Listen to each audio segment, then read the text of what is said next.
Romola by George Eliot. Part 1. Proem. More than 3 centuries and a half ago, in the mid-springtime of 1492, we are sure that the Angel of the Dawn, as he travelled with broad, slow wing from the Levant to the Pillars of Hercules, and from the summits of the Caucasus, across all the snowy alpine ridges to the dark nakedness of the Western Isles, saw nearly the same outline of firm land and unstable sea, saw the same great mountain shadows on the same valleys, as he has seen today, saw olive mounts and pine forests and the broad plains green with young corn or rain-freshened grass, saw the domes and spires of cities rising by the riversides or mingled with the sedge-like masts on the many-curved sea-coast in the same spots where they rise today.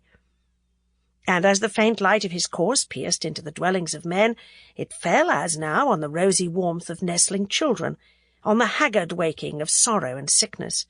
on the hasty uprising of the hard-handed labourer, and on the late sleep of the night student who had been questioning the stars or the sages or his own soul for that hidden knowledge which would break through the barrier of man's brief life and show its dark path that seemed to bend nowhither, to be an arc in an immeasurable circle of light and glory. The great river courses which have shaped the lives of men have hardly changed,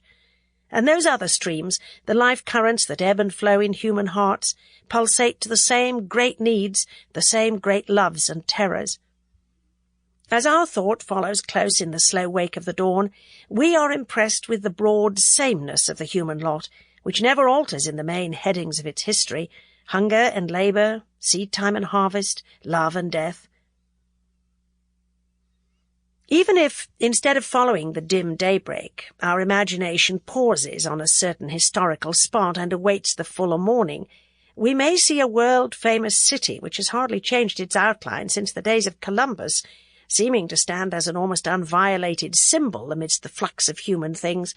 to remind us that we still resemble the men of the past more than we differ from them, as the great mechanical principles on which those domes and towers were raised must make a likeness in human building that will be broader and deeper than all possible change. And doubtless, if the spirit of a Florentine citizen, whose eyes were closed for the last time while Columbus was still waiting and arguing for the 3 poor vessels with which he was to set sail from the port of Palos, could return from the shades and pause where our thought is pausing, he would believe that there must still be fellowship and understanding for him among the inheritors of his birthplace. Let us suppose that such a shade... Sample complete. Ready to continue?